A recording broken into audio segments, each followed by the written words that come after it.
Bismillahirrahmanirrahim. Assalamualaikum warahmatullahi wabarakatuh.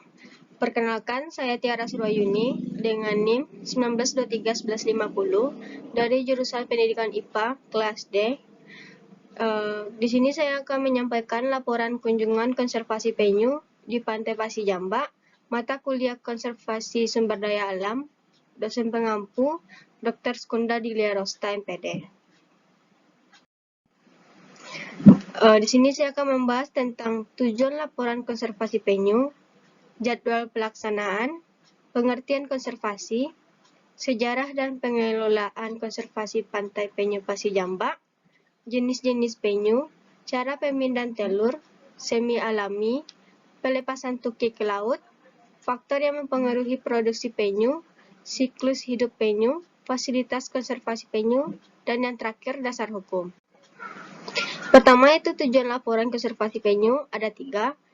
Yang pertama untuk mengidentifikasi jenis penyu di Balai Konservasi Penyu Pantai Pasir Jambak.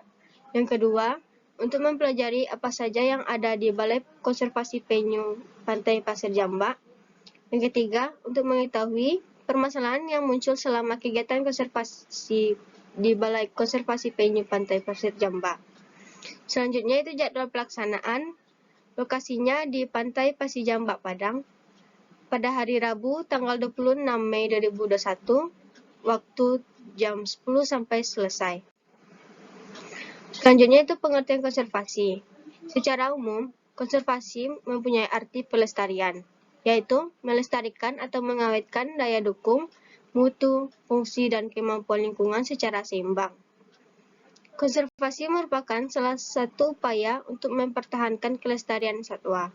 Tanpa konservasi akan menyebabkan rusaknya habitat alami satwa. Rusaknya habitat alami ini telah menyebabkan konflik manusia dan satwa.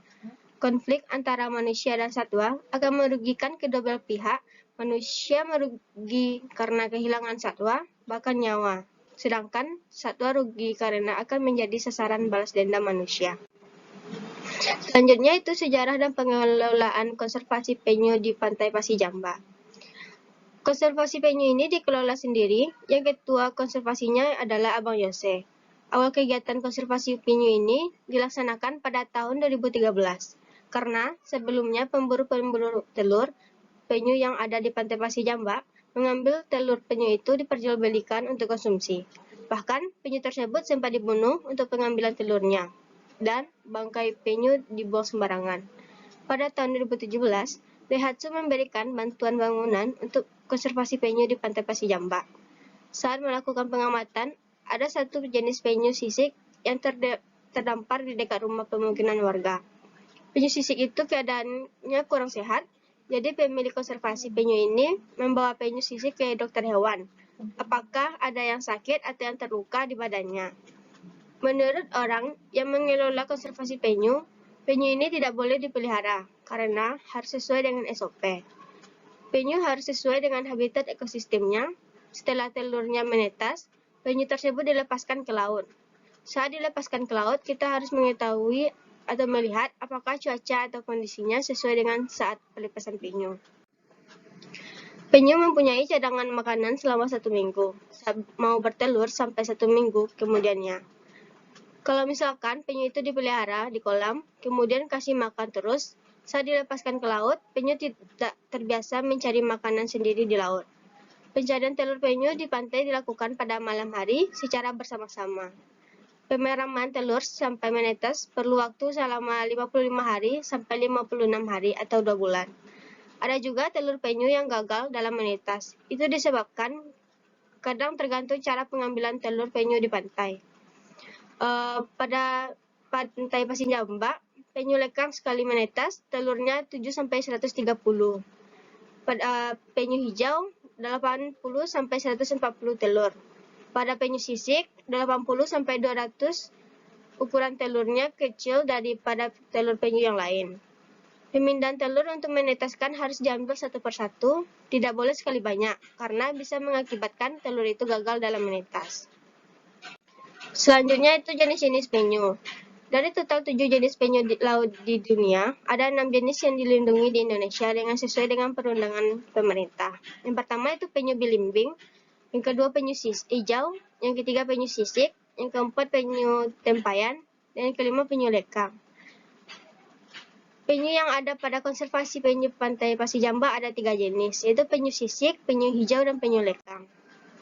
Menurut Card tahun 1972, penyu termasuk ke dalam ordo Testudinata yang memiliki 2 famili yang masih bertahan hingga saat ini, yaitu famili Selonidae yang terdiri dari penyu hijau, penyu pipih, penyu lekang,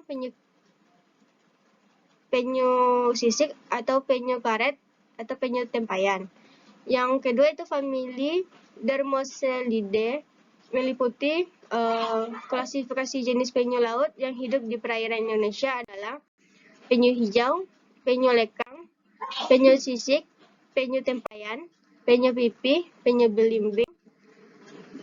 Dari total 7 jenis penyu laut di dunia, ada 6 jenis yang dilindungi di Indonesia sesuai dengan perundangan pemerintah, yaitu penyu belimbing, penyu hijau, penyu sisik, tempayan, dan lekang. Cara pemindahan telur penyu. Pemindahan telur penyu dari sarang alami ke sarang semi alami harus dilakukan dengan hati-hati, karena sedikit kesalahan dalam prosedur akan menyebabkan gagalnya penetasan. Caranya, yang pertama, pembersihan pantai atau lokasi penetasan baru. Yang kedua, membran atau selaput embrio telur penyu sangat mudah robek jika telur penyu dirotasi atau mengalami guncangan. Oleh karena itu, sebelum pemindahan telur penyu, pastikan bagian atas telur ditandai kecuali pemindahan telur penyu tersebut dilakukan sebelum 2 jam setelah induk penyu bertelur.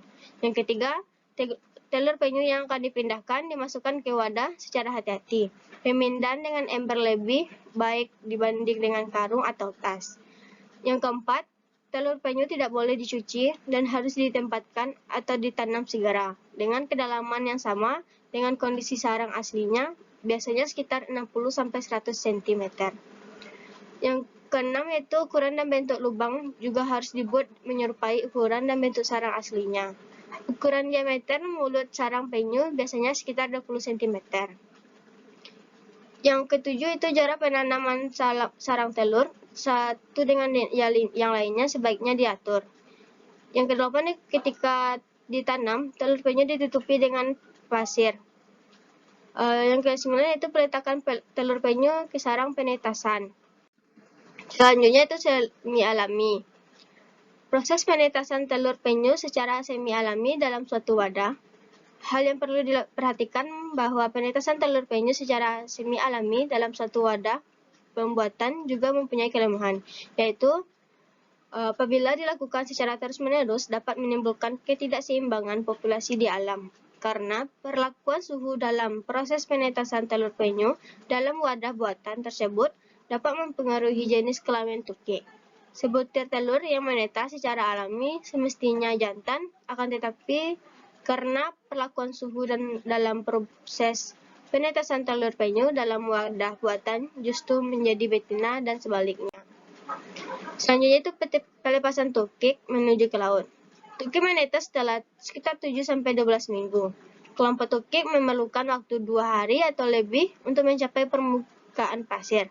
Biasanya pada malam hari untuk menemukan arah ke laut, tukik berpatokan pada arah yang berpaling terang serta menggunakan topografi garis horizon di sekitarnya. Begitu mencapai laut, tukik menggunakan berbagai kombinasi petunjuk seperti arah gelombang, arus, dan medan magnet untuk orientasi ke daerah lepas pantai yang lebih dalam. Selanjutnya yaitu faktor yang mempengaruhi reproduksi penyu. Yang pertama, suhu. Yang kedua, kandungan air dalam pasir. Yang ketiga, kelembaban. Yang keempat, topografi pantai. Yang kelima, vegetasi pantai. Yang keenam, curah hujan. Yang ketujuh, gangguan predator lain. Yang kedelapan, gangguan predator lain. Yang kesembilan, cahaya. Selanjutnya itu siklus hidup penyu. Ada penyu dewasa, yaitu penyu jantan dan betina mencapai usia produksi umur 20-50 tahun. Yang kedua, penyu bertelur, yaitu setelah musim kawin, penyu betina bermigrasi ke daratan di mana dia diteteskan. Yang kedua, siklus bertelur penyu adalah 2-8 tahun. Selanjutnya itu telur menetas. Setelah 7-12 minggu, telur akan menetas dan anak penyu atau tukik akan bergerak menuju laut.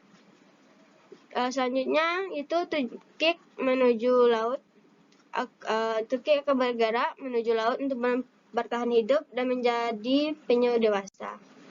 Selanjutnya itu fasilitas konservasi penyu yang ada di Pantai Pasir Jamba. Alat dan bahannya, yang pertama bak yang berfungsi sebagai tempat berkembangnya tukik. Yang kedua, ember sebagai wadah penampung telur sementara. Yang ketiga, kayu sebagai alat manual untuk mencari telur. Yang keempat, aerator atau sanyo sebagai sumber oksigen bagi tukik.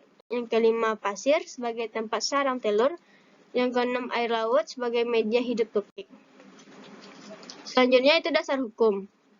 Pemerintah Indonesia telah menetapkan perlindungan terhadap populasi penyu melalui Surat Keputusan Menteri Kehutanan, antara lain nomor 327 strip KPTS strip UM strip 51/1978 untuk penyu belimbing, nomor 716 strip KPTS strip UM strip 10/11/980 untuk penyu lekang, dan penyu tempayan dengan nomor SSZK PTS strip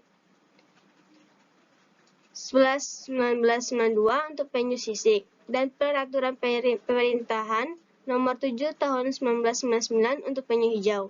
Semua jenis penyu di Indonesia diberi status dilindungi oleh negara sebagaimana tertuang dalam PP Nomor 7 Tahun 1999 tentang pengawetan jenis tumbuhan dan satwa. Sekian, terima kasih. Assalamualaikum warahmatullahi wabarakatuh.